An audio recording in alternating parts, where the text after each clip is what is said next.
Have you ever listened to the pod and thought it would be awesome if Jen stopped being nerdy about movies for 60 seconds and talked about your business instead? Well, my friends, you're in luck. Watch with Jen is looking for sponsors.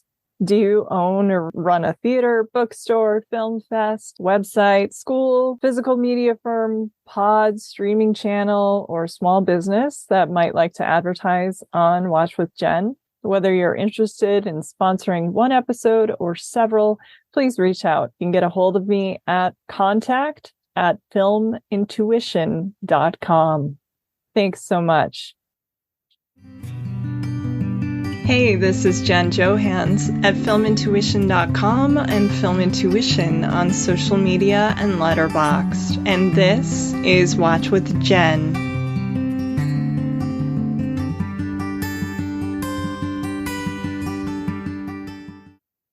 Well, it is a pleasure to welcome one of my longtime Twitter faves to the podcast.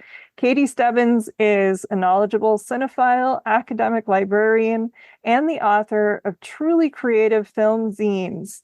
And for the uninitiated, that's zines as in magazines or literary journals, styled books filled with collage and writing on films within a given calendar year, described as a personal, passionate, and unique way to engage with film and create a scrapbook that reflects the full experience of doing a deep dive into a year of film.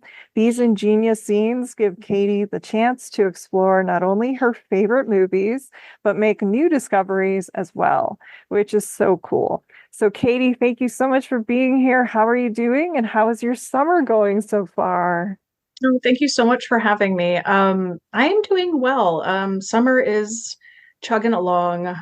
Usually it's sort of, even though the students are away when I'm at work, it is still a very, very busy time. So it's a lot of, prepping for the upcoming school year and getting a lot of initiatives off the ground. And so work is definitely very busy, but I am very much enjoying the summer so far. How is your summer going?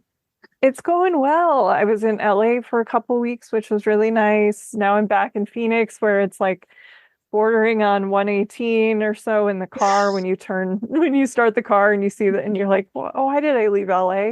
But that's Phoenix for you, but I'm dealing. So you are an academic librarian, which I love librarians. I think that's awesome. Is it for a like K through 12? Is it university? It is a university, yeah. I work in Worcester. It's a pretty unique university. It's very research oriented, but it Oh, also cool. has it there's a lot of things that it's doing. So there's a lot of needs to be met, a lot of sort of different types of resources that we use. It's very psychology and geography Ooh. heavy. There's a lot of programs. So it's a very wide ranging sort of university, a lot of liberal arts stuff. So a lot of needs being met. But it's really rewarding to work in that environment and to try to sort of, help the students and the faculty and the staff sort of get what they need and to sort of help contribute to that sort of campus community. And there's a lot to do, but it's very rewarding. That is cool, and it keeps you on your toes with that many Oh yeah. different, Things move quick. topics to explore, and you'd Yeah. be always learning. Kind of like Yeah. why we both love movies, I think, because you learn something new, you get exposed to a different part of life that you wouldn't normally. We're not like chasing serial killers or climbing aboard the tops of trains or anything in real life, but you can do that, and we can travel and learn that kind of thing. So Yeah. I love the idea behind your zines and how you really go headfirst into a year, kind of blends your background with academia and being a librarian and history. So talk to me about that. Like, when did it start and the years you've done and how people can buy these? Yeah. So how it started, it's funny. I haven't actually the last couple of years, I haven't been working on any individual year. I've sort of been going back to years that I had done before I started doing the zines and reinterpreting that experience Oh, into cool. them. So it's sort of so a lot of that sort of work had already been done, which is very good because it takes a Yeah. long time. But I started it in 20 around 2013, and this was before the actual zines. I kind of just wanted, like, you end up, there's so much to watch, and you're just like, Yeah. you end up wasting a lot of time trying to figure things out and like Yes. settle on anything. It's Overwhelming. Yeah. it's overwhelming. So the idea was sort of, I love a project, so the idea was to create structure around my viewing habits, and to choose a year, sort of go through decades, choose a year, and do some sort of deep dive, and rewatch some stuff, discover some stuff, and try to pick years that like seemed less interesting on. I mean, there's no Oh, that's a non-interesting years good that, idea. Yeah. yeah, like, so when Yeah. I started with the 30s, and I was like, no way in hell I'm doing 1939. Like, absolutely not. Yeah. Like, What the that's most the famous year year. like Yeah. everyone talks about. So it was more about looking at had what I'd seen, what I had been meaning to see, and trying to pick something that, I think also because every year in film is so overwhelming, that if I'm picking a year Yeah. that looks less interesting, then maybe it becomes more manageable, because Yeah. I once I start something like that, it just kind of grows and grows, and I knew that that was going to be a danger. Yeah. So Like 39 or 99, you would just be there for 10 years, I'd be there basically. for 10 years, Yeah. exactly. And there's it's never going to end. Like, Yeah. there's still stuff Always new from the years stuff. I've done that I just like find out about. Obviously, because you're not going to watch every single thing, and even if you wanted Yeah. to, that's just not possible. But like, you're still always learning about stuff that came out during the years that you sort of, Yeah. explored. So I started with like 1935, and that was like, I watched like 20 movies, and then it very quickly like ballooned into, I was, coming up with, like, it was like 150 movies in Wow. I a remember year. seeing And your lists when you would post yeah, them. yeah, And I tried to it was always more inspiring, but organization, like, yes, yes. trying to kind of do things thematically, and create little fun double features, or like mini marathons for myself. And I started doing the zines because I had, it was all kind of happening in, like, my blog, and Yeah, yeah. I wanted to do something a little bit more, like, I felt that those were creative, but I wanted to do something that was a bit more tactile, that involved different types of creativity, and that was something that I could sort of hold in my hands, because, Yeah, you you want know, something tangible for yeah, sure. something that I could make, like, from it. And that's sort of where that came from. And it's the zine format really embraces imperfection. So I felt that that was like that's part of the appeal. So I think Yeah. really, like, allows a lot of, you know, I guess just room to make mistakes, room to sort of Yeah. grow within that in a way that felt more manageable, or more like appealing to me, I guess, and more within, like, my what I found to be my own abilities, since it had been so long since I tried to tap into that. Yeah. Um, yeah, so I've done It's about good. Yeah, to like, 8. use different parts of your brain a little bit. And I Yeah, love that. Yeah. yeah. Like, how can I kind of represent the things that appealed to me about this year in a visual way? Yeah. And it started with, like, me trying to tap into more of my drawing, which, like, I can't draw. I'm not good at it. I It's can't. You're better like, than me. Anyone is I better than really me, but you're tried. better than me. Yes.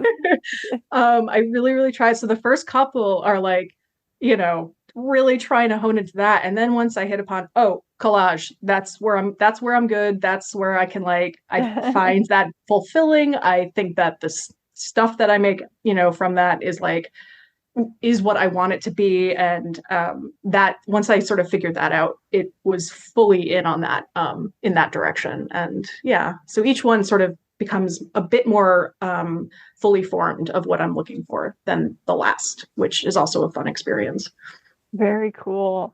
And if people want to check these out or order them, how do they do that? Yeah, so they're all available on Etsy. The name of the shop is called Femina Ridens. It's FEMINA RIDENS. It's based off of a 1969 film that I really, Oh, really cool. love. And the latest one, I released it about 2 months ago, I want to say, and it covers the films of 1930.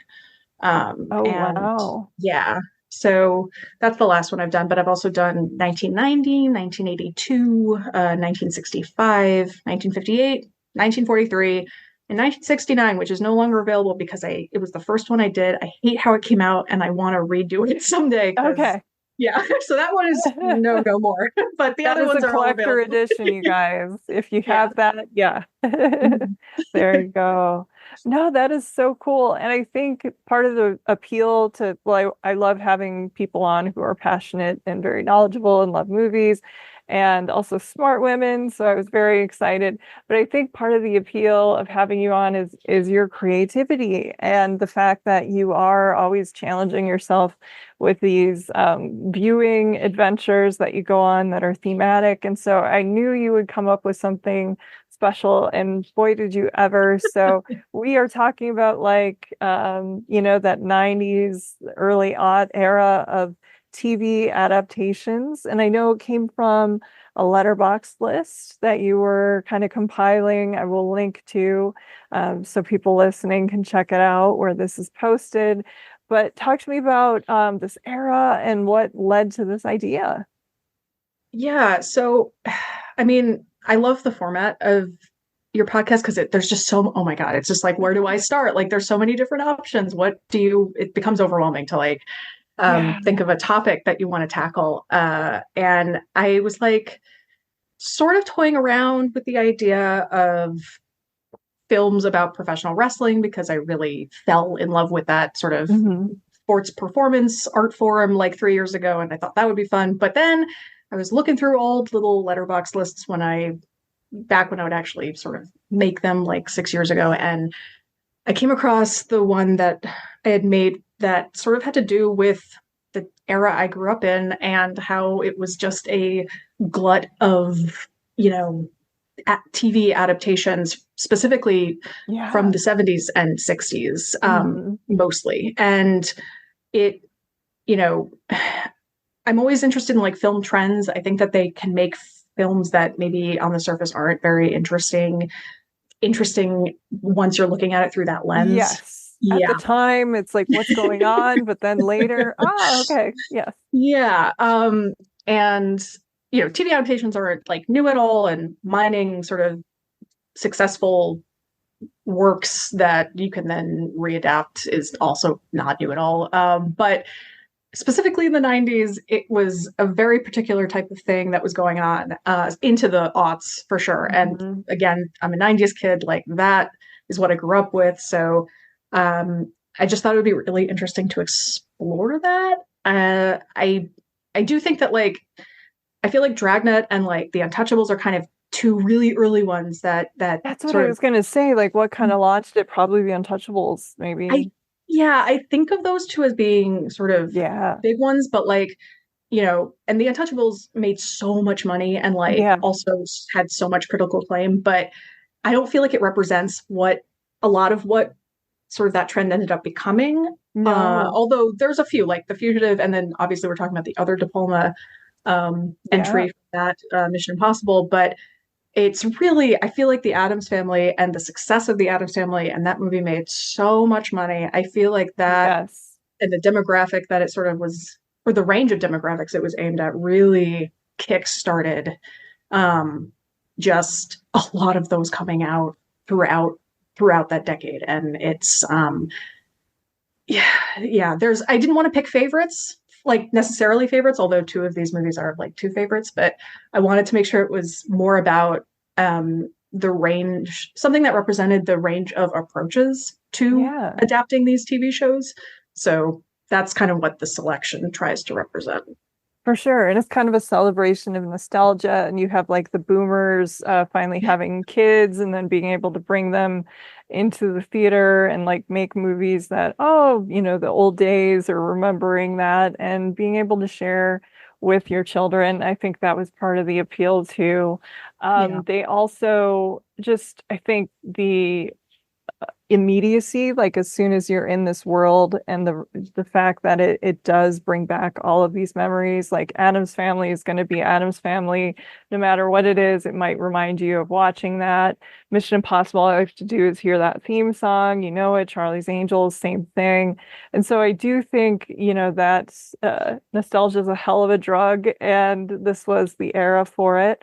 But I think we chose together kind of a good quartet, or actually five movies from this era, that a quartet of good ones, and then one we hadn't seen before that we tried. We tried, you We guys, tried. and We that's tried. why it was like kind of I didn't really want to include it, but yeah. So a quartet of good ones, and then a bonus option because we want to represent the era. These weren't all great movies. I think two of the worst. I didn't really walk out of movies too much. I remember once, like, we saw a film that was like too offensive, and which is rare because my parents are very liberal. My dad was like, "No, we're going," and so we walked out of True Lies when we were. Yeah, he just all of a sudden regretted, like, this isn't good, like too many speeches about girls, and it was just bad. And so we were like, no, we're bailing. So we left that. But one I did walk out, and it was after I worked in a movie theater, and I saw it at the theater that I had worked at. And so, like, when we walked out, um, they said, "Do you want your money back?" And I said, "Oh, no, no, it's fine."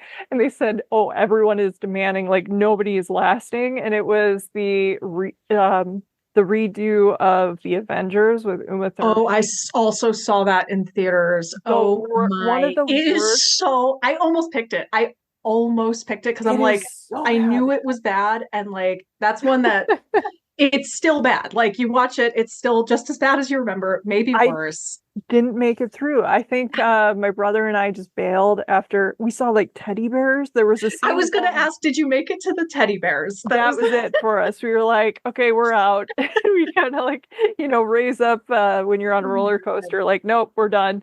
And so we left. But the other one that was really bad, I was going to ask if you had seen it, was Car 54. Where are you? Did you see I've never seen Car 50, but I know it's supposed to be that? like a real dud, and it Might be the worst of the worst. So, we're talking about Dudley Do-Right later. Dudley Do-Right is it you can at least get through that film. Mhm. These two were like, whoa. I did make it through Car 54. We needed our ride, so we stayed there the whole time. But yeah, so I do remember seeing a couple bad ones, but then, some of these were great. And I still love watching Charlie's Angels and Mission Mhm. Impossible and Untouchables, and I have vivid memories of seeing the Addams Family movies as a kid. So do you remember some big films that you either loved or hated from this era? Just as an overview before we dive in.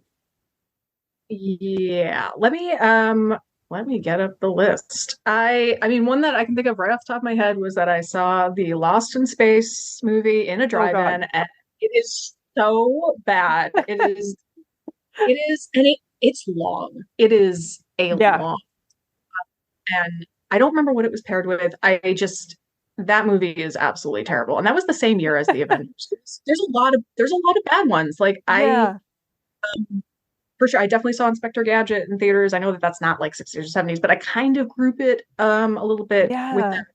that very like That it's was there's a lot Matthew of, Broderick and Jolie Fisher, right? Yeah. yeah, I remember and liking the cast, but it just was not good. No. it's like 70 minutes too, which is also similar to like, which, if it's a pre-code, that's great. If Yeah, it's yeah. one of these, is probably not a good sign. No. And um I'm trying to think of other ones that I definitely saw the Flintstones in theaters. That was Definitely not saw, my favorite.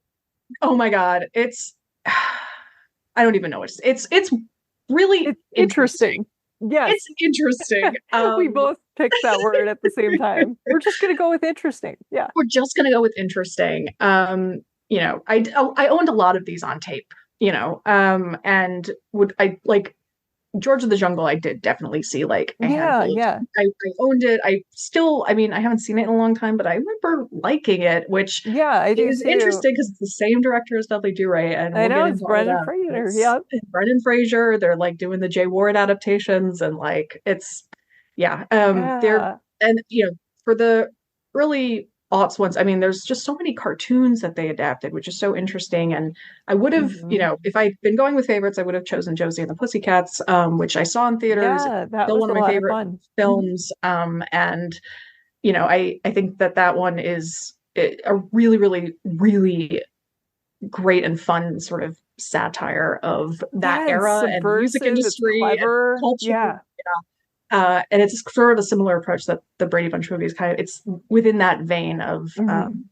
approach. But MI2 I saw in theaters. I did not see the original Mission Impossible in theaters, but I did Okay. see Mission Impossible 2 in theaters. So a lot of theater experiences, a lot of sort of things I owned on tape. And the Addams Family was a huge one for me. I was obsessed with them growing up. I went to school in braids like day after day, tried to like have arms crossed, walk like tried to like inhabit Wednesday like as a life choice for like a few months when I was like She was 6 your or something. style icon. Yeah. For sure. So that, those films were really, really huge to me as a child, and are ones that I still love dearly. So, but not all of them, not all of them hit that level of quality or approach. There's just a lot of weird sort of star vehicles that don't pan out. Yeah, yeah, or cash grabs that you can just tell were thrown together quickly and cheaply, Yeah. and didn't really take the time, even though it was an arduous experience. Addams Family, for me, the original, I actually prefer Addams Family Values Yeah, to Addams same. Family. Yeah. But so the plot of the first one is kind of, it's not as good, but Mhm. it's the production design, it's the cast, the music, just the whole thing.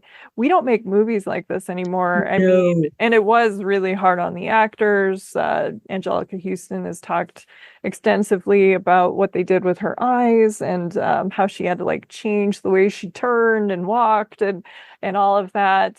She earned a Golden Globe very deservedly, or Mm. Golden Globe nomination for Morticia, and just how, doomed the production was. There were so many things going wrong, people getting sick. Raul Julia had like a blood vessel burst. There was all kinds of stuff happening, but whatever, weird alchemy, it made magic. It made like 7 times the amount of money that it cost, something like that, or it made back that much money. It was a huge hit. I remember seeing that in the theater, and also just how well it played to an audience. I mean, people were really invested. And I think, Christina Ricci, and she was in another one in this era with Casper. Yeah. Yeah, she was a great find as an adult. And even as a kid, I think I was drawn right to Raul Julia and Angelica Houston. But, we knew Christopher Lloyd from the Back to the Future movies. And yeah, so this one was a lot of fun. It's Barry Sonnenfeld. His feature directorial debut, former cinematographer. You have a lot of the people who worked on like the Tim Burton movies who are involved in this, and it looks very Tim Burton-y.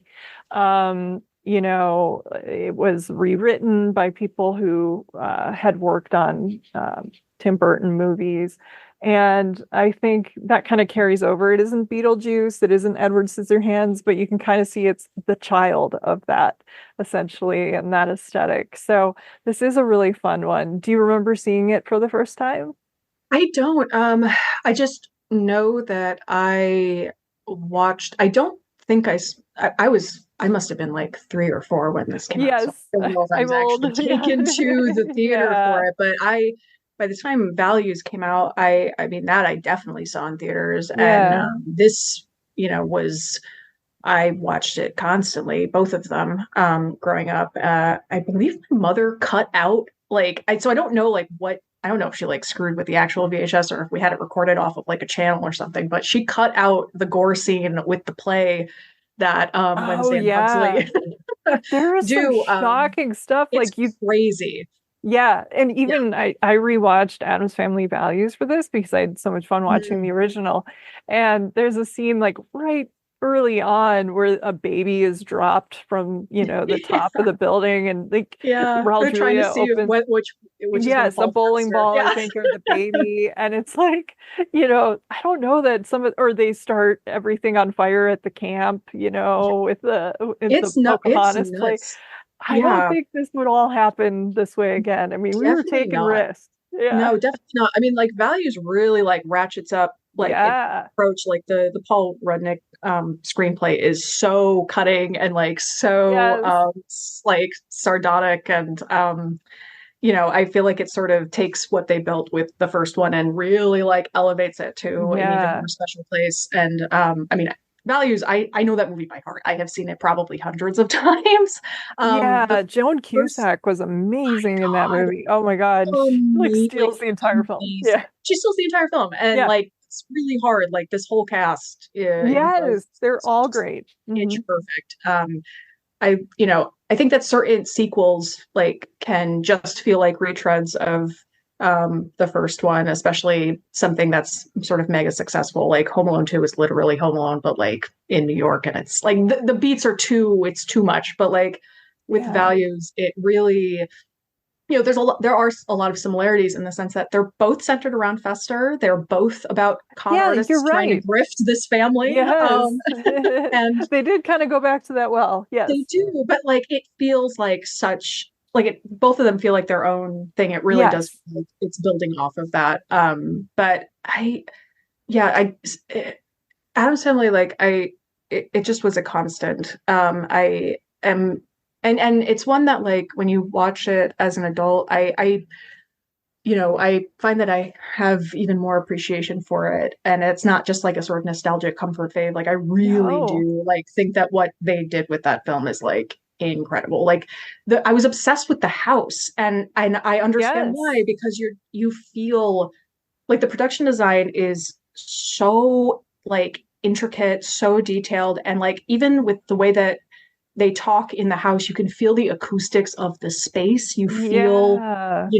there's so much interaction with the house. Like the house is such a focal point, and the way Hmm. that all the characters interact with it, there's these vaguely supernatural elements with the house, like these books that come to Yeah. life, and like just the room of chains that you pull, and like you get to see kind of where like maybe three or four of them go, but like as a kid, your imagination is just like, what else is in this house? And it just Yeah. creates such a sense of that space, and it really like ignites the imagination as a kid and as an adult. And and the casting is just insane. Like oh my God, Yeah. I specific. love what you were saying too. I'm going to jump in real quick Yeah, when yeah, you were of talking course. about the house. Was it isn't that flat CG feeling at all. And you made a really good point. You're like, you can hear the acoustics, Mm. just like the chains. As soon as you said that, it came right back to my head. Like, just hearing that, or the creaks in the floor. And I mean, all Yeah, of these things are added and stuff, but it also just feels extremely authentic. And when you go through a room, you can imagine actually they go through these yeah, rooms. I mean, it is real, kind of like the Brady Bunch house we're going to talk about. yeah, totally. But yeah, today it would just be like four actors against a green screen, essentially. Yeah, and there's such an attention to detail within like I guess having interactions across different spaces in the house too, like when Fester's Yeah. yelling in bed and like other people hear him, or like when Gomez is having like a meltdown, because he's always he has a meltdown in both movies and it's Yep. amazing. But when he's having a meltdown, he's playing with the train station or with the sort of model Yep. train set that he has. And like you have Morticia, Wednesday, and Pugsley in one of their bedrooms, and like they hear him and they know what that means, and like they also know the sounds of the train set enough to know like what parts of the train set that it's going under. And Yeah. there's an intimacy with the house and with the characters and the A way that they realism, interact. a little Yeah, bit. totally. Yeah. Really it's really intimate, and Yeah. it feels lived in, and I just appreciate that so much. It's something that is not definitely not a given that movies are No, gonna it's like in your own house when the door opens and there's multiple people who live there and you can just hear a footstep and you know, oh, that's my mom or oh, that's my Yeah, brother. Like you can hear that sound. And so it does feel like this is a family. And I jumped in before and I know you were going to talk more about the casting, but I mean, the casting in this is incredible. insane, Yeah. insane. Like I, Raul Julia is just Oh my like God, I love him. Yeah. he's just there's just nobody like him. I you know, his Gomez is super manic. He's super Yes. sentimental. He's super gullible and naive. Like it's such an interesting character. And he's a lot like, you know, Tully, like the character played by Dan Hedaya. Like, you know, he's a scumbag, but like Yeah.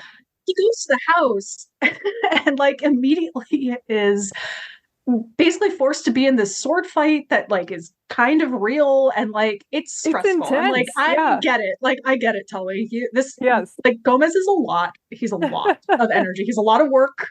It's, you know, and Raul Julia just brings all of that to life. Like him and Morticia just have such an erotic, like It's super beautiful, sexy. passionate Yeah. relationship. They get so Yeah. much mileage out of that together.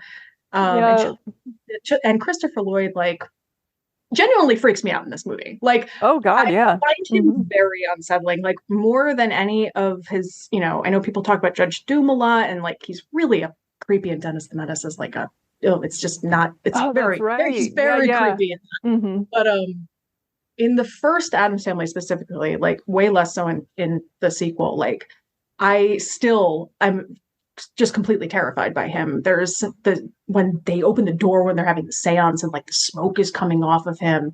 The score really supports the performance too. It everything feels very just unsettling and wrong about him. Yeah. This movie did scare kids. Because Yeah, this was it's around the freaky. time I would have been, this was like 91, so I would have been about 10. And then when it came on video, like I was babysitting and I do remember parents like renting it and like, oh yeah, just show our kids. And some of the kids were really scared of it. And then, you know, then I was reading a bunch of stories after we were watching some Disney stuff because it's scary for little It's kids. scary, and I don't think that like it's obviously like a film aimed. I mean, it's aimed at both adults and kids, but like not in a way that is sort of flattens everything out. It actually, which is what No, we do yeah. now, and what we It definitely, you plays know, did then at times. multi-generationally. Yep. It's trying to do there's just a, you know, a lot, and there's a lot of stuff in there for adults, not necessarily in like an adult humor kind of way, but Oh, just that you don't see it being designed for kids. like Toy And Story or something, where yeah, it's different parts of the audience are laughing at different things. And yeah, yeah. and there's something like none of the tone of this movie feels like it's for kids at No, all. not at Like all. there just happens to be a couple of kids in it. Like that's what Yeah, it yeah. sort of feels like. And yet, yeah, it's and part of that is why it just feels like, you know, the approach of that is just not how things are approached now. Even though I do think that like at that time there was so much conversation around that same idea that we complain about now, which is just sort of everything being flattened to sort of service all these different demographics at once. Hmm. But like when you watch that, you're like, but these things were still able to get made that are really idiosyncratic and very like Yeah. fully formed. You know, and I also like I cannot remember who does the score to this, but like I do feel like this is sort of exists in the age of I feel like the 90s are like the golden age of like blockbuster or just like sort of big budget mainstream scores. Like I Hmm. just feel like, and we'll get to it with Mission Impossible too. Like I just the score of this, it it all creates this like sort of sense of the world in a way that feels very particular. Like I don't think that anything else really feels like these two movies. Whether, you know, whatever people get out of it, you know, is going to differ, but I feel like they just have a very specific feeling to them, and the score really, really helps that a lot. Um, yeah, I really adore this movie still. Yeah. Looks like Mark Shaman was the composer. They also said the soundtrack produced by Hummy Man and Mark Shaman. So yeah, I think the score was great. This was also the era where we had like a rap version. Oh yeah. Or yeah, because we have an Addams Family rap situation going on with MC Yep. Hammer. So it was a couple, maybe just one year actually, 1990, and then I don't know when Secret of the Ooze came out, but the Oh Turtles, my they God. had the Vanilla Absolutely. Ice. Yeah. So Yep. this was definitely that time period. And I think Addams Family Values came out same year as, or right around the time of like The Fugitive, I think around that same year. So we were getting some, Hollywood was getting some bang for their buck on these Yeah. movies and just kind of went all in as they like to do. And some were really good, some were creative, and some were not. But I think it was good too, what you were pointing out about all the creativity and all of the kids and just the cast, because when I was doing some reading about it, it said something like Barry Sonnenfeld credits Christina Ricci actually for a plot point with um, at the end of the movie, Fester was it was like, should he be an imposter or should he not? And Ricci was so adamant, like, no, he should be the real guy. And it went against what Sonnenfeld's first instinct was. And he said, so she made this passionate declaration of why he should be part of the family and the real guy, that they changed it. And then by the time they got to Addams Family Values, he realized, oh my God, she was so right. Yeah. That's Yeah. amazing. Yeah. So this was a really fun one. I was glad to revisit. I had not seen these movies in decades, so this was a good opportunity. And then the film chronologically after that would be the Brady Bunch movie, which was 95. I remember seeing this one in the theater. This was directed by Betty Thomas. I love the fact that when it starts, you do feel like you're watching, like, where did this come from? Is this a long lost episode? Because it does feel so. Shelley Long looks so much like Florence Henderson at first. And I really love Gary Cole. I think Mhm. he's good at playing drama and just so good at playing comedy. So they make a really good duo, Carol and Mike Brady. The cast with the kids is good. I think this one gets a little too weird and it goes a little too out there for me. I remember seeing the sequel, but same thing. I saw it was on Pluto, so I started it this morning. I'm not finished. Mhm. It was bringing back, like, I'm pretty sure I saw it. I think it's a little more creative in the sequel, but I'm not sure. I haven't finished the movie, so I'm sure you could tell me that. But Yeah. you remember seeing this one in the Uh, TV? that's again, I don't remember when I saw Brady Bunch. Yeah, but This you is another do. one. I definitely saw this when I was a kid, and it's another one where I think the sequel is better, and I think that the Yeah, sequel takes what they what do in the worked? first one Yeah. and like really like elevates it a bit. I still like I do really enjoy this movie. Oh, I yeah. think that like the gimmick of it is so, like the high concept sort of gimmick is so they never they never I don't know. There's something about it that they never kind of show their hand. Like they commit to it so wholeheartedly It's that almost like you can imagine the Barbie movie kind of getting that yeah, idea a little bit. Yeah. For yeah, it's those who don't very remember oh yes. what we're talking about in this one, the Brady Bunch, it opens, you think we're watching this family in the 70s because we are so entrenched in it. And then when we get outside the house and we're driving car, we realize it is modern day 1995 and they're just still living like that. And Yeah, so it does have this sort of Truman Showy kind of thing going on. Yeah. it does. It's you know, it's exists as if like they were ripped out of their sitcom Yes. like almost not even ripped out of it, just like sort of transported into 90s LA grunge like Yeah. times. And it's very much about that, but like they seem incapable of under like standing the world they actually live in. It's Mhm. so interesting. Like you never get like anytime anyone's talking to them about like about the sort of disconnect that they have, Yeah. like it's like they can't process it and they don't Nope. hear it and they just live in this sort of 70s sitcom artificiality where like they're all laughing at Alice's terrible jokes and like they're all of the bits that they do sort of repeat. Um, and it feels in that way almost like a John Waters type of approach, like a That's a good point. PG-13 Yeah. John Yeah. Waters kind of, uh, film. It's very it's very I don't know, it's very satirical. There's like the whole all of the humor is based out of that disconnect. Like that's where like the characters themselves are just not, it's a sort of fish out of water family, but they don't seem to ever recognize kind of Yeah. their actual world is. They and it really just does commit to that. There is just no Mhm. realization ever, or even a flash or a moment in which they seem to acknowledge that there is a difference between who they are and like what their life Yeah. is, and like that they're living in a different era. I um know. And I like that, it could have been really easy just to make them a punchline because of that, but they are still genuinely like a family who cares about each other. And so that is a really difficult, tricky line to walk, essentially, when you have that yeah. going on.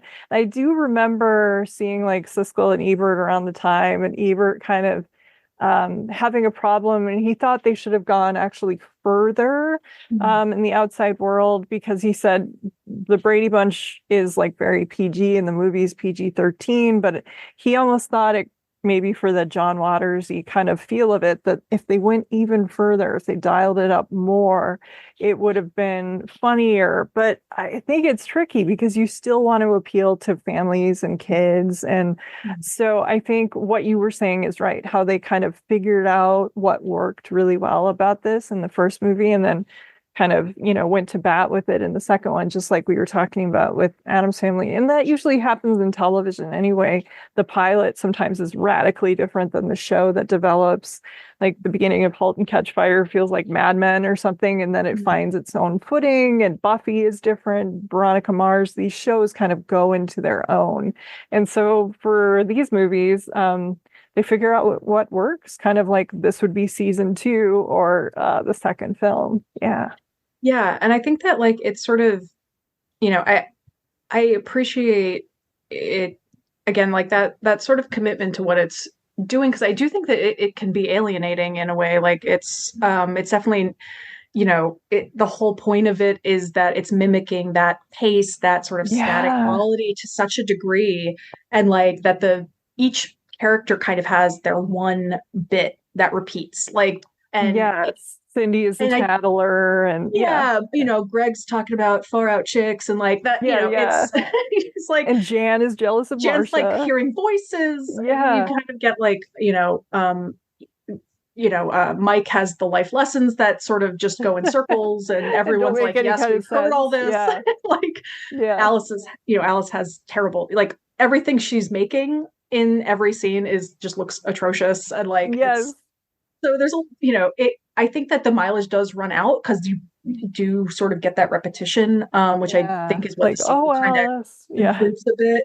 Mhm. But it's really committed to like things feeling awkward and stilted and static, and like it's and that's where the humor is. And I think that I just appreciate that it does lean into that, where like it's not, they're going to set this up and then they're going to go somewhere. No, they set it up and then they kind of just stay there, which I think can Yeah. maybe, you know which I think kind of works against it in a way A too, little but bit. it Yeah. does. But I also just appreciate that They went for it. that they just went for it. And I Yeah. do think it led to a sequel that does build on that in a way that is a bit more satisfying. I love Jean Smart, I will Oh say. my God, Just I like forgot it's she kind was of in the mode of like Joan Cusack in Addams Family Values, sort of this sex pot. She's coming on to all of the Bradys essentially, and just, I mean, all I of love Jean Smart anyway, but if you're a fan of her, you're gonna really want to yeah, give this one another watch. Again, hadn't seen this since the 90s, so this yeah. was fun. Yeah, it's really fun, and it is so like it's the all of the sort of stuff it's referencing with it, the era that it's made in, is just makes it that much more of a time capsule. Yes. Like it's a weird, it's like there's just so much in this movie. You're like, oh my God. Like there's like one line where one of the guys is just like, she's harder to get into than a Pearl Jam concert, and you're like, Yeah. yep, here we are. It's this is the era. I just And you have that's RuPaul oh, and you got yeah. RuPaul. Yeah, you got RuPaul doing a cameo. It is it feels very 90s. Hmm. Um and and that's sort of what the whole thing operates in. Where like, at the time, like it's trying to kind of comment on the era in which it's current, but now looking at it, it's like the time capsule of that 90s piece of it is like sort of adds this other layer of kind of like um fascination with sort of the way it's trying to capture that time, which feels so removed from where we are now that that's sort of its own layer, I guess. Yeah, absolutely. And then right after that, this was 95. We have a series that's still going on, of course, Mission Impossible 96. I remember seeing this, actually, it was the day school got out that year. My brother, it was his last day of high school. Like, so he was super excited. We just went right from school to the theater. It was a sellout. Like, everyone had the best time. I cannot like hear the phrase red light without Yes. finishing that or the way he says that. One of my favorite reactions to this movie, and we are talking, yeah, Mission Impossible, the De Palma, the original here, is Denzel Washington. In the 90s, of course, you remember there was like the, ET or Entertainment Tonight, and they would show Mm. these clips where they would just ask celebrities dumb questions. And one of them was on a red carpet event for something. Someone asked Denzel, like, have you seen Mission Impossible? And he just like answered and decided to be completely honest and just said, yes, I did. Am I stupid or was that hard to understand? And to this day, like Oh, if that's there's a incredible. plot that's like too convoluted, I Mhm. will just say that. And because it is like that was actually the big criticism of the time. Like, Mm. how many times are we going to say knock list? There's too many Oh my times God. where people are ripping masks off each other and like, wait a minute, he's bad, he's good, he's good, he's bad. Like it was a little, it took me a couple viewings, I will say, to like fully iron out all of the, okay, she's playing him or he's playing her. And but you don't really care when you're You watching don't it. really care. Yeah. So much fun.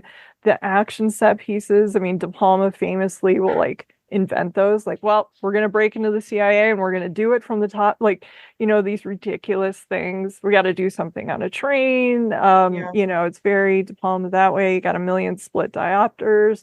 You have just all kinds of craziness. I love the audacity of killing off like two Oh human my stars God. right away. Like It it's is nuts. It's nuts every time. I'm like, because you're like it's seeing it as a kid, you're Emilio just and like, wait, Kristen Emilio Scott Estevez, Thomas. Mighty Ducks, he's gone. Like, what's going on? Yes, it's like, oh, it's It's Emilio still, Estevez. 2 minutes later, he's dead. And then, yeah. oh, the beautiful woman from Four Weddings and a Funeral, she's dead. And then for a little bit anyway, you're like John Voight, he's dead. And you're like, what the hell is going on? And Yeah. so it's very gutsy there. You establish Ving Rhames, Luther, which, the 90s was a little bit tricky for Ving Rhames after Pulp Fiction. So it was good that he kind of got to move away from the crime style of films or the darker films. Jean Reno is good. I think it's a great one. I think this might be like Untouchables, like two of the best for sure. And Yeah. Fugitive, yeah. Yeah. Oh my God, I love this movie so well. Like, I love it so much. No matter how many times I see it, Yes. it's this, I'm just like all in, like Yeah. every time, all in. It's just such a ride. Hmm. And it's one that I saw maybe when I was like 10 or 11. Yeah. And it's one I've seen many, many times since. And it's got this weird tension of being like a Brian De Palma movie, but also is a Tom Cruise Oh vehicle. This is yeah. what he is launching his production company with. Like, he is, Yeah. there's so much Cruz at stake Wagner. for him. So Mhm. there's just like this, very, very, two very, very strong voices that both come Yeah. through really beautifully. But you can imagine that they're coming at it from different sort of points of I view. know. You So also have like David Kep and Robert Town and yes, all of these Robert people Town. involved behind the scenes. And you're like, how did they all work together? Well, allegedly, sometimes not very good, but Yeah, whatever it's worked. I mean, whatever worked. whatever's on the It screen. comes across, yeah, it comes across as a movie that like Yeah. where it feels very assured. It feels very like this is what they were, you know, Yeah. came together to make. But when you read about the production history, you're like, oh my God, there's so many iterations this went through. They started without like a complete script. Like no one knew like what, they had so many fired different the people working on the composer, just a screenplay. million. Yeah, everything. Yeah, and it's just so much of it is just like calibrated at such a high level. Like, you have De Palma, who's like he's always cooking, but like he's Yeah, really, really cooking here. Like it's the spy genre fits him so well because you've it got like the roving does. cameras, you've got all the overhead shots. He loves all the surveillance type of The cloak and daggery images, moments. the Yeah, screens, um and it's very playful in that way that things are with the double crosses and like the paranoia, everything's always folding in on itself, it's self-reflexive, like all that yeah. stuff is like It's super right there. horny too. It's super Like exactly. you know, It really is. the later Mission movies are kind of sexless, but like you start with this one, you're like, whoa, yeah, you Yeah, forget. and I always, whenever I watch it, I'm always like, oh, whoa. I always forget how I always feel like the movie is a lot more with the aspect ratio that it's a lot more widescreen than it actually is, but it's because Yeah, De Palma is just using every ounce of the frames to like the left to right artistry yeah, happening. and the There's Dutch so much angles going and on, the Dutch angles. oh my You've God. got like so much crazy lens work happening, and Yeah. it's this is like one of the most beautiful like looking Hmm. sort of blockbuster movies of the Yeah. decade. Like it's the filmmaking is so immaculate and so endlessly like rewarding. I think about like the fish tank restaurant scene Yes. is just which like Tom Amazing. Cruise was like, build this restaurant for me that we can explode, and like it's Yeah. just crazy. Like so you've got this scene, with Tom Cruise, and the other guy who is still in the franchise, he was in like the latest Kittredge. one. Yes. Kittredge, yes, Kittredge.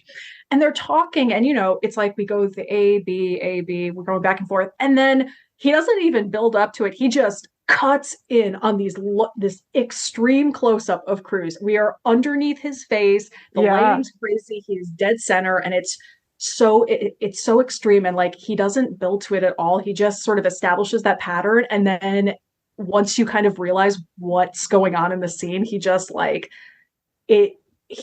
completely rushes you with this other sort of dynamic. You're going to feel it in the filmmaking to such a degree that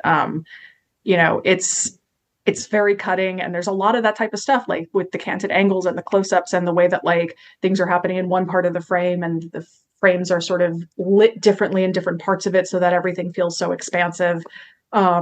And in that way where it's very much about watching and being watched and sort of spy work in general. And it's so compelling, and it's so entertaining, but not in a way that like it's trying to be like a fun movie, quote unquote, but it is that Yeah. it takes itself seriously, but in that way where you can kind of just let go and go on this ride with these creative people that put something together that I just is just so entertaining. It The is. Langley scene is rightly, so iconic. I mean, Amazing. Charlie's Yep. Angels ends up doing sort of a take on that later, because it just became Yeah. like a recognizable scene. And you've got this crazy score by Danny Elfman that is Yep. just so like I find this movie kind of unnerving as well. There's something about the tone of it in parts that I is almost uncomfortable in a way for me. Like There's a lot of dissonance. Yeah.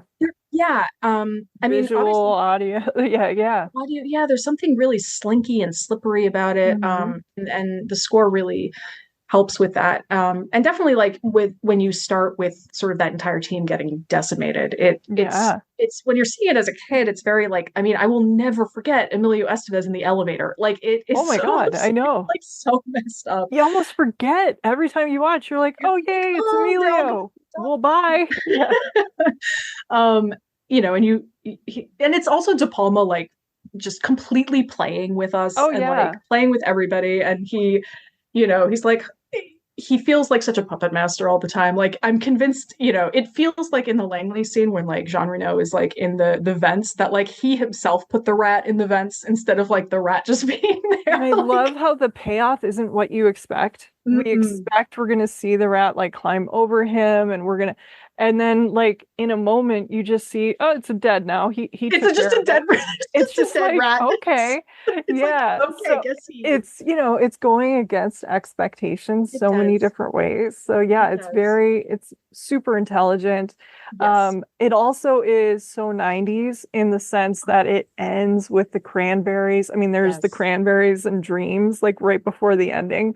There must have been a law around like the mid 90s where every movie had to use that song essentially. And I'm a huge Cranberries fan. I saw them in concert, in that time period. That's awesome. But it's like it was in everything, and it's like, oh, it's even in Mission Impossible. So yeah, it Yeah, makes and me it's laugh. not like that. Like this is a movie that like the Danny Elfman scores in it every like from Oh beginning to yeah. end, and then all of a sudden it's the Cranberries, and you're like, oh, okay, like I'm into this because Yeah, it's Cranberries, but yeah. you're just like We made it. in Yes. case you didn't remember that this was the '90s, we're gonna cap it off with like Luther Yeah. and Ethan talking that like a cafe with this song playing in the background. Yeah. It's so sweet. I Um, know. And then it sets up like we're gonna have another one. We put him back on the plane and yeah, the Cinema of the Caribbean, or I can't remember the exact thing at the yeah, that's end. it. But That's the one. but Yeah. yeah, I love it so much. This is a really Yeah. good one. I watch this film a lot and I can watch it again. Like right now Same. talking about it, I'm like, when are we I'm watching it? ready. I'm Yeah. ready. Yeah. Yes. I'm always Um, up for it. yes. It's still And my favorite in this franchise. I love this. I do love this franchise a lot, oh, I but love the the first one is my franchise. favorite. I also love that they're all so different. I mean, they even once you get into the Macquarie era, they get a little, but even he is like the new one is kind of nuts. And but they're Weird, all yeah. nuts in very weird ways. Like, we're just gonna have PSH like zap people in the head. And then you know what? We're gonna redo Notorious. And but Hmm. it's really interesting how they did that. My favorite is Ghost Protocol because I love the whole beginning with Ain't That a Kick Amazing. in the Head and all of that stuff. But this is probably right there. So there's so many good ones in this There are. franchise. I don't think Adore it. there's a bad film in the bunch, really. No, I mean, I really don't like three. I've come to not like three, but I'm still like, I don't skip it. Like, if No, no. anytime there's a new one coming out, like, we will just do, like, my partner and I we'll do the whole, it's just an excuse to do Yeah. all of them again. And it's always just a great time. I love that it's still going and, that there's still, I guess it's sort of very, very old hat to always to have like these callbacks to like something in all of these, Hmm. all of these sort of continuing franchises and reboots. But the ones in Mission Impossible feel so satisfying. When you have Max's daughter sort of showing up as a main Yes. character and Kittredge coming back and like Dead Reckoning and stuff. It's it and just it. I think there's a lot to be said about. As much as I love the Macquarie movies, I do think there's a lot to be said about the way that it does move from this very kind of like auteur-driven sort of franchise Yeah. into this sort of more homogenous, still very entertaining, but like and doing its own thing, but much more sort of level playing field than Yeah. much more cohesive as a franchise once it moves into that latter half. I think Yeah. there's a lot going on with that sort of decision, and a lot of it has to do with Tom Cruise and Oh, for sure. that sort of Yeah. control over that vision. But love these movies so much. So I do yeah. too. And I think we're going to want to rewatch them when we get to our next one, which is chronologically, it's Dudley Do-Right. This came out in 99, which was, one of the best years of film. It's up there with 39 and, a bunch of them, but 2007. But we are talking about not a great picture, Dudley Do-Right. It is written and directed by Hugh Wilson. You have Brendan Fraser. I will say a good thing about it was Alfred Molina. I mean, He's I always great. love seeing Alfred Thank God Molina. he was in this. Like, Like thank it would have been unbearable, I I think, don't without know. him. I don't know Yeah. what was going on. It's too there's scatological humor. It's just stupid. You don't really get what's happening. There's like a cartoon at the beginning and then like to pad the running time because otherwise Hmm. but we have very off-putting like Native American humor. Oh We my have God. I all know. kinds of stuff happening. It's not a good film, so I can't imagine we'll spend too much time on it. But we had not seen this one, and we needed to. I mean, we weren't going to want to rewatch the Avengers essentially, but No, I mean, I did go into this with like open arms. I Oh really was yeah, for ready to sure. think that I'm like, I'm ready. Let me think that this is sort of like, Fun. not an unsung classic, but that, it's not as bad as people think, or like just something. Yeah. But I did want something that was sort of universally panned. Hmm. And I wanted one that was a cartoon adaptation because there were just so many. You had Scooby Doo, you had Yeah. Flintstones, you had Casper, you had Mr. Magoo, you had Fat Albert. I mean, there were so many Yeah. cartoon adaptations around. And then the other, George of the Jungle, but then the other Jay Ward one that they followed this with, which was The Adventures of Rocky and Bullwinkle, which is that mix I of actually liked that one. Hmm. I've seen it once and I can't remember it at all, and I do want to go back to it. Yeah, But it was pretty I clever. Piper yeah, Perabo, I thought was, I think she was I love game and Piper made it Perabo. so good. Yeah. So Yeah, that one, again, I haven't seen it in forever either, but I do remember really enjoying it back then. yeah, and that's Rene sort of Russo, De Niro. De Yeah. Niro. Yeah, and I that's sort of my memory of George of the Jungle. The first sort of Jay Yeah, Ward same. adaptation that Mhm. was also a major sort of kids film vehicle for Brendan Fraser at that time. And I I remember really adoring that, and I actually watched like after Dudley Do-Right, I'm like, I need to cleanse with sort of, let me go back and watch a few of these Dudley Do-Right cartoons because I did grow up a bit with sort of Rocky and Bullwinkle reruns or whatever. Not like a huge part of my childhood, but definitely something I Yeah. was familiar with, and like the Fractured Fairy Tales and all of that they start the movie with. And like the Dudley Do-Right cartoons are 4 minutes for a reason. Like they are, and they do what they do really well in that 4 minutes. Like it's this really fun, like sort of almost like take on like a silent serial type thing without it actually being silent, but it's that sort of idea. You've got the sort of piano music, and you've got the good guy Yeah. and the bad guy, and you've got like these just sort of very almost like just very over the top. I don't want to say cartoonish because they're cartoons, but it is that sort of um very clearly delineated sort of character I guess choices. You got the good guy and the bad guy and all that, but like I do think that like the one interesting or semi-interesting kind of plot point in the movie I thought was like this idea of Dudley having to become the bad guy in order to sort of stop Yeah. Snidely Again, Whiplash. subversive. Snidely Yeah. Whiplash being like, who am I without if I'm not the bad guy? And the second Dudley Do-Right cartoon I watched is about that, and it does it so much more brilliantly, like in a In 4 minutes, minutes. so much with that concept.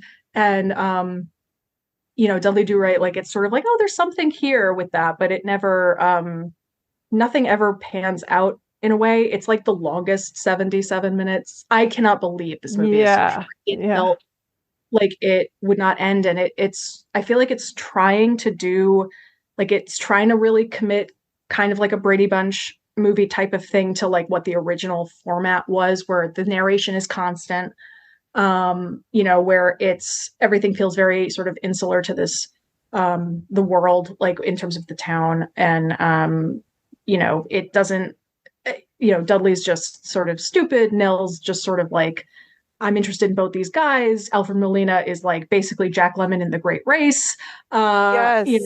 That's a It's like, very good pull. Yes. yeah.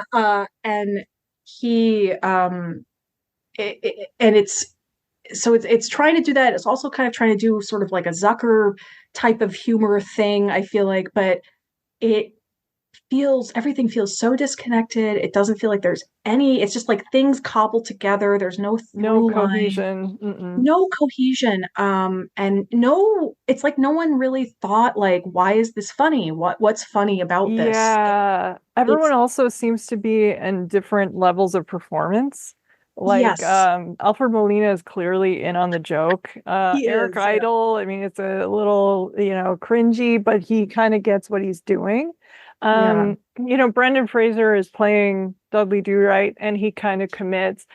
I do feel bad for Sarah Jessica Parker because Oh her my character God, just feels like an afterthought. really And she weird. gets to dance and she gets to, I'm hoping it was good payday for her.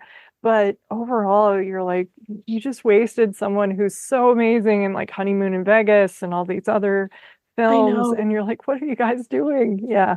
Yeah, there's like when she first comes back, and you can see she's kind of in that mode of similar to sort of Mars Attacks, her work in Mars Attacks, Yeah. and almost like not her work in Ed Wood as the character, but when she's doing the performances in Ed Wood, Yeah. she's like being like, when she's like the angel and she's being kind of like, you know, A little wood. Yeah. brought down. Yeah. Yeah. Where it's that woodenness, but like in a way that's working. And then like or at least is like sort of trying to with no material to work with at all, but then she's just sort of there and she's just sort of like, I think I like Alfred Molina. And then like, it's just Yeah. very You could tell she strange. just had no idea no idea what she was doing in that movie. And No. I don't Yeah, think a lot of people knew. And I think everyone was on a different page essentially, and it I shows. think so too. I think Yeah. the one thing I will say that it's one moment, one line that I loved in this movie is when Alfred Molina, because of course, like he's the only semi-decent thing in this movie. There's just one part where he's just like, I love to lurk. It's so me. And I just like Yes, love that that line is so so good. much. Yes. And I'm just like, why? That's hilarious. And nothing Yeah. else about this is. It's like Brendan Fraser, like they really, really bank on like his likability and lovability to sort of Hmm. carry you through. But like the It's character him. is so not like there's no Yeah. reason to you just like or just like this guy seems like a loser. I don't like not even a Yeah, lovable loser, it's just sort him in of like Encino Man or Airheads mode, yeah. but not as funny as No, Encino Man. No, yeah, he's got like nothing to work with. So he's just no. sort of adrift and it's really it's just it's depressing to watch. It was Yeah, depressing. It was a depressing watch for it sure. was. And like you said, 77 minutes. I kept pausing it. I know it's a bad sign if all of a sudden I'm like, you know what? I gotta do some dishes. Or like, That's never good. that's That's never a never good thing. If good. you're like, I should really dust that lamp over there, like I'm gonna stop the movie for a little bit. Yeah. Yeah, So when the then you're chores are prolonging more it and appealing. 77 minutes takes like 5 hours. But Yeah. yeah, but we're putting that one out of our mind. We're getting into another one. One that Yeah. was, I think, overall pretty well received. There were some critics who didn't like it, didn't get in on the joke. I think they might have been burned out too by this point where we'd had Mm. so many bad TV adaptations. And we're talking about Charlie's Angels, the 2000 version. I love this movie unabashedly. The sequel is a totally different thing. It's not my favorite. I'll still watch it, of course. There's great stuff in it, but it's a lot darker and weirder. This one, it's really celebrating these three women, but it's also just the cast overall beyond, of course, Cameron Diaz, Drew Barrymore, Lucy Liu. You have Bill Murray, Sam Rockwell, Tim Curry, Kelly Lynch. Crispin Glover is the weirdest, and Oh my it's God. so great to see him. Yes. I will say, like, the one sour note for me is Tom Green. I think, Hmm. yeah, he just kind of doesn't fit. But you watch it enough times, you're like, okay, I get the Chad. You have Luke Get Wilson. the chat. It's great. I think this movie is just so much fun. Hmm. I can't imagine. One of the critics said at the time, like, Cameron Diaz in this film looks like she's having more fun than any actor has making a movie in the longest time. And she does. I think when people saw that and then saw Being John Malkovich either that year or was it, no, it might have been 99, around that era. Yeah, it was right then. 99. Yep. Just like seeing these two performances, it's like people underestimated what she could do and what she can bring to a film, but it's a lot of fun. I love this one since I saw it in the theater. Yeah. Yeah. Yeah, I adore this movie. It's, I would have been like 13 or 14 when it came out. So I was right in the theater watching it. Like I think I saw Yeah. it twice. It's I think, even more than the trend of TV adaptations, it's just the most 2000 movie ever made. Like Oh my oh gosh. my God, like it brings me back, really brings me back, in a way that I do find very satisfying. Like it's very like all the wire foo, it's very post Matrix. You've got that going on. You've Yeah, the got this bullet camera. the That bullet times thing Yep. and just all of the wire work. You've got just like the music cues. Like it opens with like Korn's Blind, and then that comes back later, and you've got like just all of those touch points that like, you grow up with that kind of just immediately transport you. You've got Yeah. this like you've immediately got the Mission Impossible mask, so there's a lot of sort of callbacks to that film, and you've got this um You got LL Cool J Destiny's cameo. Child and Yeah, but yeah, like also just stuff from, it knows it's playing to multiple audiences and different generations too, because then you have stuff from like the 80s where we have a Soul Train scene. We have yeah. a scene that looks exactly like a Kubrick thing. McGee was a huge Kubrick guy. Red, we're sort of doing a Shining situation, but also 2001. But you have, 80s, we have Spandau Ballet, we have DJ Jazzy Jeff and the Fresh Prince. You have Heart, Aerosmith, Motley Crue, but uh, then Marvin Gaye, but then you also have like Fatboy Slim and and Prodigy and like Prodigy. all this stuff. So I think the music's really inspired. Yeah, it's eclectic. It's a very fun, Yeah. like you've got those sort of touch points that are very much like, okay, like this corn song would never have appeared in this movie if it was made like 2 years before or like even Mm-mm. 2 years after. But like you've got those very like hyper specific sort of era pieces to it. But yeah, it's drawing from so much. It also has like it feels very much like a girl power era type of movie. Like that's the kind of Yes. thing that it's drawing from. Yeah. It's it leans into it very much leans into the cheesiness and the kitsch of the original show. There are times where like it almost feels like it could be like a almost like a big budget like Andy Sedaris movie where you're just like, is this going to go into the sleaze territory? But then no, that's not what this is. But there are some of the dialogue scenes that just feel like it's that self-aware kind of like beautiful women sort of like having Yeah. fun and being playful and being sexy. Yes. I signed the waiver. You can just feel free to Yeah. stick things in my slot. Yeah. Yep, yep, yep. All of that stuff All is in there. that Like stuff. they're in on it, but like it's very much leaning into that the sexuality like with them all the time. And also Um, using it, which is funny. yes. I think like one of the most hilarious sequences is Cameron Diaz's character is pretty clueless. She's adorable, but when she meets the Luke Wilson character, she doesn't really know exactly how to flirt or what she should do. Like my favorite comeback is when he goes, "I'll get tickets. I love tickets," which is great. But Yes. they tell her to flip her hair, and there's a line like Lucy Liu, "Flip your goddamn hair."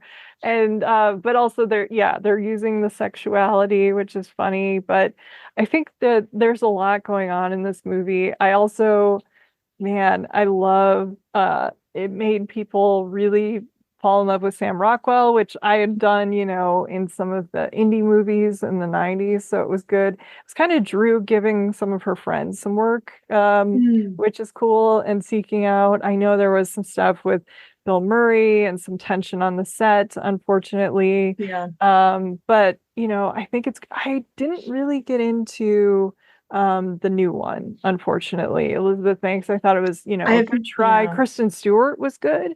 And even though she's like, I don't know what that movie was or what I was doing in it, she was at least good in those moments. I think the other cast members were good, but it just didn't have that same appeal, that zaniness. And it's also very aware of what it's doing. The opening sequence, it feels very self-referential, like you were saying, like on the plane, they're going to have TJ Hooker, the movie, and they make a joke about Yes. all these, TV shows being movies. What are you going to do? You're going to walk out. There's also a character with Lucy Liu's boyfriend, Matt LeBlanc, where he is an actor. And so sets are being moved and pieces. Like there's a scene where you think she gets shot.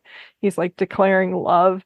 And you realize he's just on set and, Yeah. she's fine for a minute anyway. And so there's like a lot of playfulness to this that I think really works. Yeah. Yeah, it's super playful in a way that is really, from the point of view of like 2024, a specific kind of refreshing because I do Yeah. miss this approach. Like I really do. I think that I have not seen the 2017 Charlie's Angels, but I feel like from like the trailer and everything, it's just, The that different thing. is a really good sort of juxtaposition of kind of Yeah. how these sort of reboots and stuff are approached a lot of the time. And it's there's that opening scene. Like, I watching this movie, I really was just like, this is the most MTV Movie Awards movie to It ever really is. exist. Yeah. Like, that feels like it, that LL Cool J cameo, and like just that entire scene feels like the opening skit of like one of the MTV Movie Awards. And like, I, yes, there's all of that kind of playful stuff that does feel like it has references to things that if you were growing up or like, young at the time, that sort of ties back like to that. Like Tim Curry over my dead body. Yeah, which is great Yeah. because if you're a Clue fan, you just like want to Yes, jump up and down. Yeah. exactly. Like, there's just like a lot of stuff like that. But like the just the general, that tongue-in-cheek approach, and just the vibrancy of the movie. And also, Yeah. I really feel like, I mean, there's so many montages, there's so many costumes, there's so many like um sort of Very elaborate. Yeah. very elaborate and very very, very fun. Like, it really felt like they approached this in a way that was like, what do we want to see these stars doing? What kind of fun scenarios do we want to see Yeah. these, like, what kind of Race car track wacky and spy then stuff, and this like, and yeah. yeah, like the race cars. There's so much mileage that it gets out of the appeal of seeing them in different outfits and different disguises Yeah. and different like and in a very kid-like way, but like it's just very, very fun, like very playful, very fun. It moves quick, and there's so much you see them doing, and the bubbliness of it is between the three, and just the three of Yeah. them in general, it feels like they are having So so much good. fun. um Yeah. And you know wonderful fight choreography. Wonderful. I love the fight. The stuff with the scene with all the stuff at the end is great, but like that early scene with the Thin Man, with the Oh Crispin my Glover character in goodness. the Yeah, alleyway, is where we so run down. good. There's a So chain link good. fence. There's all Yeah, kinds of stuff. it's great. Yeah. And if you're, at that time, like, it's the Matrix, and it's those other Hollywood films that are using kind of wire work, Yeah. that are what get you in. Like, I was not old enough. I was not seeing the sort of Hong Kong films and like these sort of kung fu movies that are using Hmm. that from the past. So like, that's really the introduction that I had to like that kind of style of Yeah. action choreography and action shooting. And it's great. And then you're like, well, where did this come from? And then it brings you into this whole other world Yeah. of like martial arts movies. But like, it's Drew Barrymore and Cameron Diaz and Lucy Liu doing like, wire stuff and flipping around, that sort of opens Yeah. that gateway for you. And I really love that. I love how much of an influence that ended up being for a short period of time on action films of that era, because it's so fun. It So is. Yeah, and just like with Mission Impossible, you have the wattage of a star making decisions. Drew Barrymore was definitely a driving force behind this movie. And, I think it also just bodes well, like you said, about how they get along. I mean, they still to this day, they're tight. I think, it's just they were all in it. They were doing all of the training. I miss the era of DVD extras, I because I know. remember that this one had some really good stuff, showing how they developed the style of fighting for each woman based on their strengths. Like, Cameron's legs could do this, and Lucy Liu was good with precision and kind of fluid movements, and Drew was kind of the brawler. And they figured out exactly what to do. And so that was really cool. Also, the production design. I mean, this is an expensive looking movie. It is. It Again, looks expensive. it is, and we're moving from set to set to set, and it's different than, I'm sure there was, CG and stuff, but it's not if all CG. It feels very tactile, and it's cool to see which location we're going to be at next. And like we have a Dr. No situation. We have a Hollywood Hills shootout, and there's all kinds of good stuff. Yeah. Yeah, there really is. And yeah, it's like with the sort of expense of the film, like with all of those scenarios they come up with, that you end up, a lot of them, like you see them for a flash and you're like, oh, that was a whole place they went to. That was Yes. a whole setup that they did. Like, these are that's something that they used for like maybe 5 to 10 seconds, and you're like, wait, what was Hmm. that all about? And you never see it again. You're like, there's a lot of that in this Yeah. movie. And they really, really do try to like create as many different situations, even the ones that we're not really seeing, but just things that show you how much they do together and how many fun, wacky sort of things they get into. And I will say that like in my mind, from when I had seen, I hadn't seen this in full in like quite a while. But I thought that like the Drew Barrymore Sam Rockwell relationship was like had a lot more time. Like I really remember as a kid feeling the betrayal of Oh that. And then when I yeah. watched it as an adult, I'm like, oh, they like knew each other for 2 days. They slept together. They maybe had one conversation on screen. I'm like, Yeah, oh, there's not much that was going on I here. know. Well, they were It's so in interesting. around this time period, Confessions of a Dangerous Mind, and he was definitely betraying her there. But yeah, it is a quick relationship. But I love the two of them together, and they Yeah. make Sam dance, which is always They make fun. Sam dance, Yeah. which is like, you've got all of these sort of trends of the time that it's sort of commenting on or of the past. And like the sort of Sam Rockwell dancing thing is at the time not, it has not, had not, developed. This is No. definitely the earliest thing I'd seen him in, although he's in like other stuff but as a kid, that was the first sort of my introduction to him, I think. But, obviously the Sam Rockwell dancing sort of scene has become like very like familiar and very much like something you can count on. And at the time, like this was sort of I don't know if it was the first, but it's definitely kind of a very early version of something that would become a trend, like with his sort of Yeah. career, which is interesting. I've actually not seen the sequel. I've not seen Home Okay. Run. I am going to watch it.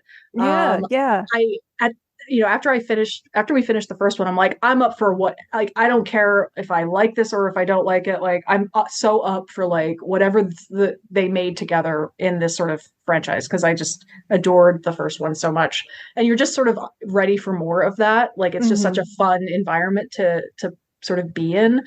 So There's I a lot am. to it I think you'll Hmm, enjoy. But it's darker. It kind of there's like a Cape Fear plot with Justin Theroux. So that'll definitely fascinate. interesting. There's, they kind of go a little too far in places with the, hey, we have to be sexy and distracting. Like we're riding a mechanical bull, we're doing a flash dance thing. Like they take it a little further in the sequel. It gets a little nuts, especially the Justin Theroux. Like I don't know what idea they had with that, but gets into dark territory. But Hmm. it's still watchable. But it's definitely I prefer the original on this. But I'm eager to hear what your thoughts would be. I'm But excited. Is it also yeah, McG, the sequel, or let me see. Good yeah, question. I cannot remember if it was the one doing that Full one. Because I throttle. do feel like that style of his is like just really integral to what that Yes, movie ends up feeling like. it is McG and Okay, not interesting. August. Yeah, That's exciting. I do, because yeah, I feel like that like he really thrives within what the framework of like that sort of is, and that's sort of, if I'm that's what I want to watch him doing, because like those are sort of where his strengths are. So I'm excited to check out the sequel and see that. yeah. Well, before I let you go, are there any other films that you want to make sure you give a shout out to if people are listening and want to check out some other good ones that were made? Um, let's see. I mean, I We do kind of think touched that, on some. yeah. I mean, definitely like you know, the ones that we didn't really talk about like in depth, but definitely touched on, like Adam's Family Values and like the Very Brady sequel. Like those are just two movies that I really, really adore. Yeah.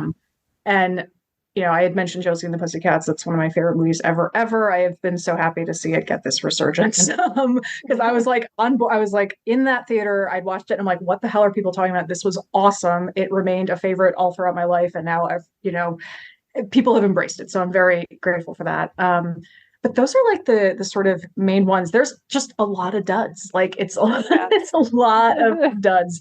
I am curious to revisit a couple of these. I do want to rewatch Wild Wild West, because I saw it when it came out and it is very Sonnenfeld. So I'm just intrigued. I don't know what I'll think of it, Yeah, I but don't remember that one very much either. yeah, Yeah. I feel like the sort of mechanical set kind of, I'm sure there's a better way to describe what that movie looks like, but just the production design of it, I feel like I would at least appreciate a lot more now that that type of That's sort gone of away. quality is again just like not something you can count on really. But those are really the main ones. I really feel like, I mean, The Fugitive is great. Obviously, and I feel like Mission Impossible and like The Untouchables and the Addams Families are really like the sort of other high points. But it's a lot of filler. It's a lot of McHale's Navy. It's a lot of and you know what? Penelope Spheris's The Little Rascals, even though it's not like it's much more of like a harkening back to an earlier time. I do really adore that. I do remember, I think Sergeant Bilko was kind of funny. Sergeant Bilko. Yeah, I've actually not seen that one. Okay. But again, I'm going from memory from way back. Yeah. Yeah. Magoo is not good. No, Magoo is not. It's really bad. I was going to say, because you love Josie and the Josie and the Pussycats, I was going to ask if you'd heard my friend Blake Howard's show, Josie and the Podcats. Okay, he made this show with Maria Lewis, his best friend, and it actually won some awards in Australia. They interviewed everyone like associated that they could, Rachel E. Cook, everyone, and did like an audio history of the show and then the movie and the adaptation. So I would recommend anyone listening, if you're a fan, check out Josie and the Podcats. It's one of those by Blake Howard, so it's under One Heat Minute Productions, wherever you sounds get amazing. podcasts. I will definitely check that out. It's that sounds awesome. Wonderful. Well, Katie, I want to thank you so much for doing this. We might have to do like a wrestling episode or anything else you want to do next time. I would love to come back. Yeah, there's just so much. There's with free reign, there's just so much. I'm really excited to I don't think that you've recorded it yet, but the rodeo movies. No, that's coming up. Because I mean, immediately just think of The Lusty Men, and that is just one of my favorite movies ever. Oh my gosh, me too. I am definitely I love that as a theme, so I'm very excited to hear that. Wonderful. Well, thank you so much. Thank you. I also want to thank everyone for listening, especially my patrons who support the show and help fund my research, equipment, film rentals, RSS fees, and more for as little as $1 per month at the Film Intuition Patreon, which is the home base for the show. Other ways you can support the podcast are by sharing, reviewing, and subscribing to Watch with Jen wherever you get your podcasts, and also checking out the cool merch store hosted and created by our talented logo designer, Kate Gabrielle. You can find the merchandise store, including shirts, tote bags, stickers, and more by visiting filmintuition.com and clicking on the shop link. The show's theme music is Solo Acoustic Guitar by Jason Shaw and is available in the free music archive. You can also reach me or interact with Watch with Jen anytime on Twitter, either at Film Intuition or our Watch with Jen account as well. Well, until next time, please take care and happy movie watching. This is Jen Johans at filmintuition.com and Film Intuition on social media and Letterboxd. And this is Watch with Jen.